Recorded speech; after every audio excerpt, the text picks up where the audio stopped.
हार्दिक जोहार आमंत्रित। देखो देखो कौन आई,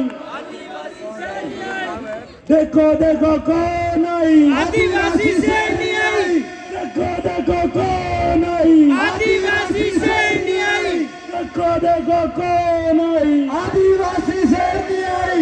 जय जोहर का नारा है, भारत देश हमारा है, जय जोहर का नारा है, भारत देश हमारा है। गिरीश मंगाएंगे मोबाइल। सबको जोहार, जय जोहार, जय आदिवासी, जय भील प्रदेश, जय बिरसा मुंडा, जय राणा पंजाबी।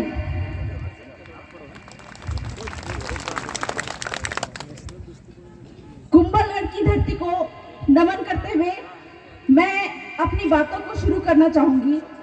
साथ ही साथ जैसा कि आप लोगों को पता ही होगा, बताया गया होगा कि मैं झारखंड की रहने वाली हूँ और भील प्रदेश में बहू बन के आई हूँ।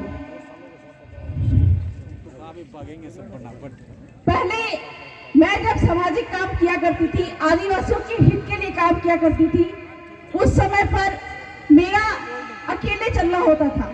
लेकिन जिस समय से भील प्रदेश में बहू बनकर आई हूँ तो आदिवासी परिवार के नाम पर भंवर दादा, कांति भाई, माया कलासुआ, मेरे पति प्रसून मसान, ऐसे करके बहुत सारे भाइयों का साथ मिल गया है। इस कारण से दोगुनी तेजी से मैं काम कर रही हूँ।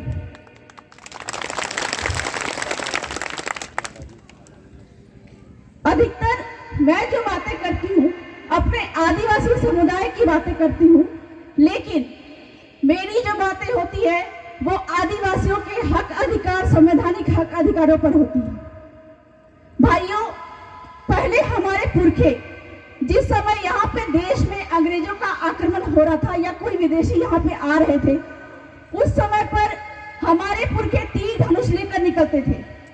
लेकिन वर्तमान के समय में यह समय नहीं है कि हम तीर धनुष से अपने हक अधिकारों की मांग करें।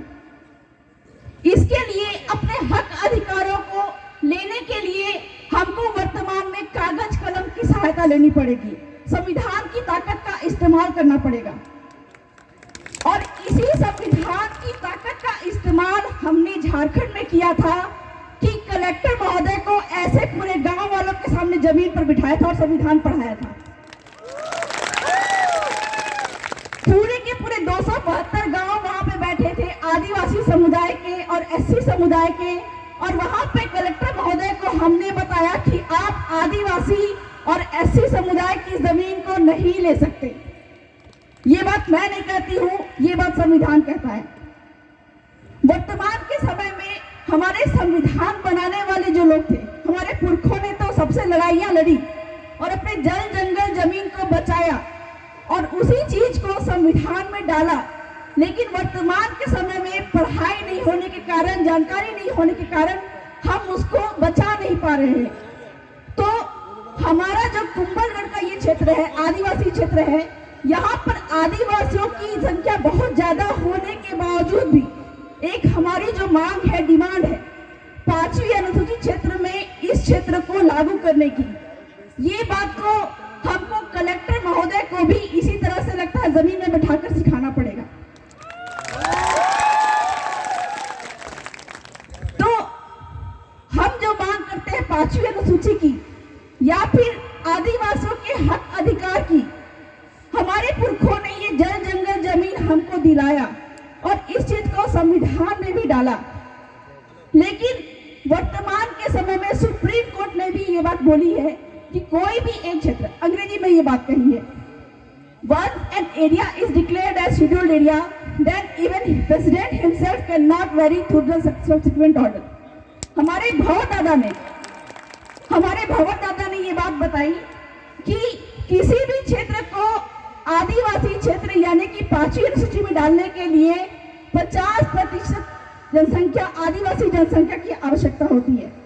लेकिन मैंने जो अभी अंग्रेजी में जो हाईकोर्ट, झारखंड हाईकोर्ट का जो ऑर्डर बताया, उसके अनुसार हाईकोर्ट ने ये कहा कि आदिवासी क्षेत्र घोषित करने के लिए अधिकतम जनसंख्या मान्य नहीं है। यदि एक भी आदिवासी किसी क्षेत्र में रहता है तो उस क्षेत्र को अनुसूचित क्षेत्र घोषित किया जा सकता है।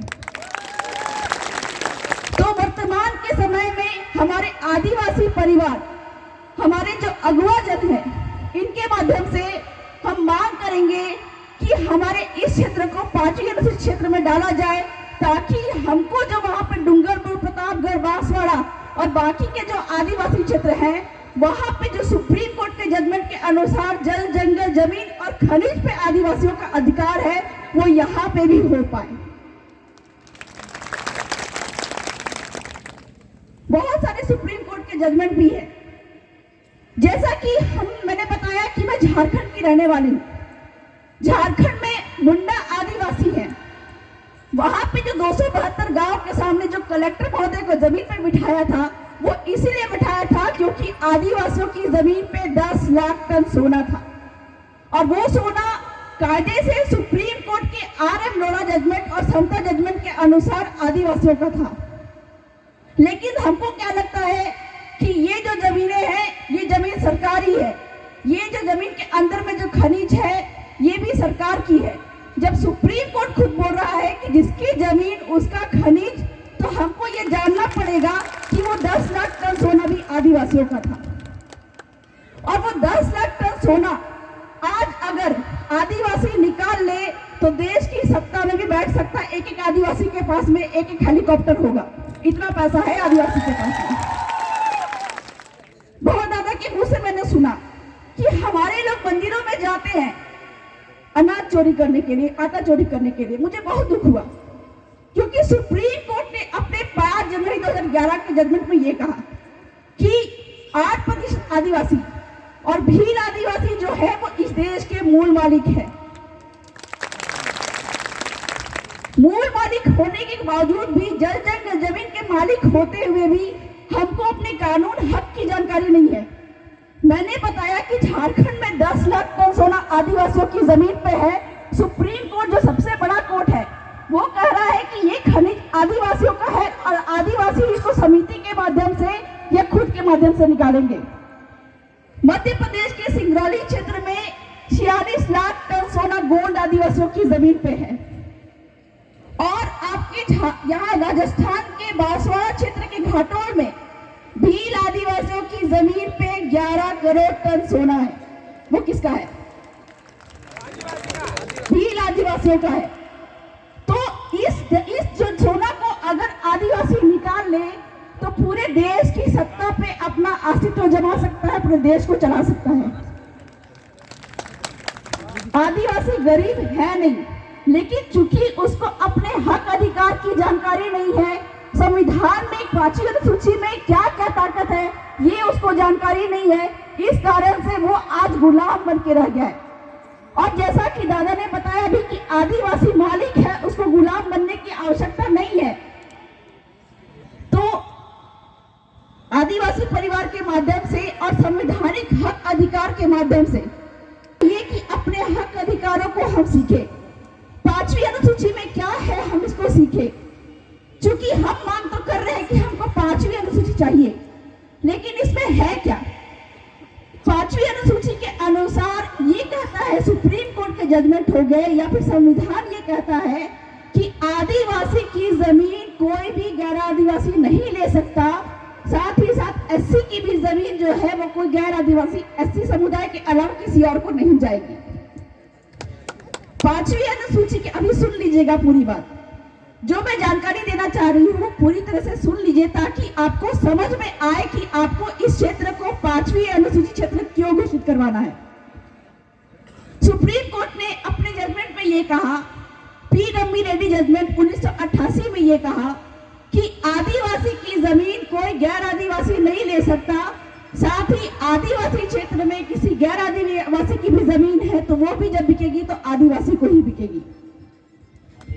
मैं उनकी बात नहीं कर रही हूँ जो यहाँ पे एससी समुदाय यहाँ पे रह गया है।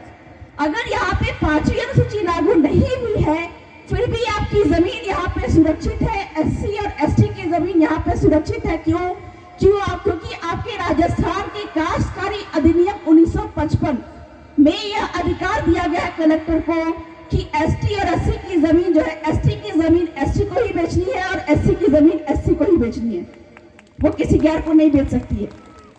लेकिन चूंकि हमको संविधान की जानकारी नहीं है हमारे जल जंगल जमीन पे जो हमको एकाधिकार है। वर्तमान में हमारे आदिवासी समुदाय के लोग जो हैं वो फॉरेस्ट डिपार्टमेंट से परेशान हैं। वन अधिकार अधिनियम के तहत जो वन के अधिकारी होते हैं वो आदिवासियों को तंग करते हैं कि तुम जंगलों में क्यों रह रहे हो, जंगलों पे हमारा अधिकार है और जंगलों से हमारे जंगलों से भागो।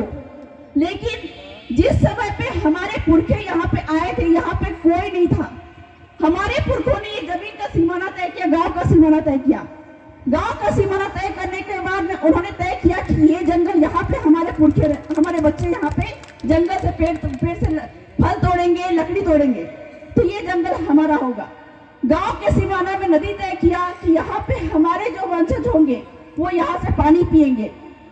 खाली पड़ी जमीन को तय किया कि खाली पड़ी जमीन जो है वो हमारे पुरखे, हमारे जो बच्चे होंगे वो यहाँ पर खेलेंगे, सामुदायिक शादी विवाह का काम करेंगे, या फिर हमारे पशु जो है ये चरवाहा जमीन पर चलेंगे। तो जब ये पूरा का पूरा गांव जो है हमारे पुरखों ने बसाया, तो आज ये 50 साल की जो आई हुई सरकार, 70 साल की आई हुई सरकार बोलती है कि ये जमीन हमारा है।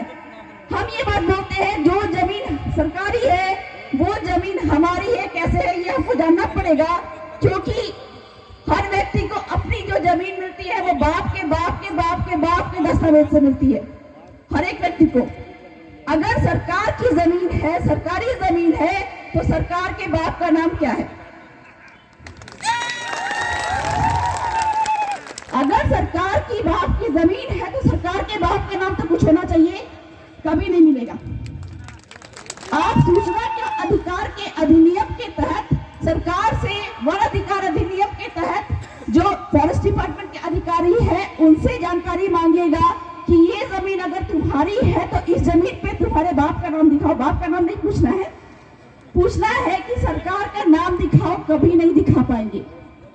क्यों नहीं दिखा पाएंगे? क्योंकि गांव जो है वो हमारे पुरखों के द्वारा बसाई गई थी और यहाँ पे पुरखों था। अंग्रेज भी यहाँ पे कब्जा नहीं कर पाए थे हमारे भीलों के क्षेत्र में। तो अंग्रेज के बाद में यहाँ की सरकार को जमीनें मिली थी, तो ये सरकारों की भी जमीन यहाँ पे नहीं है। एक छोटी सी उदाहरण मैं बताना चाहूंगी रतन महल का।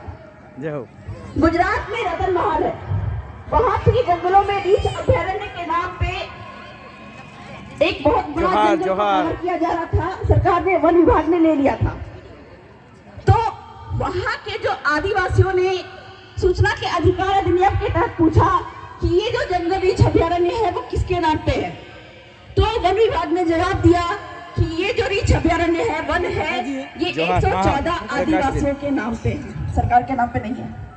तब जाके वहाँ के आदिवासियों ने क्या कहा कि हम कोर्ट जाएंगे आपके खिलाफ में और आपने जितनी भी कमाई की है वो सब हम निकालेंगे।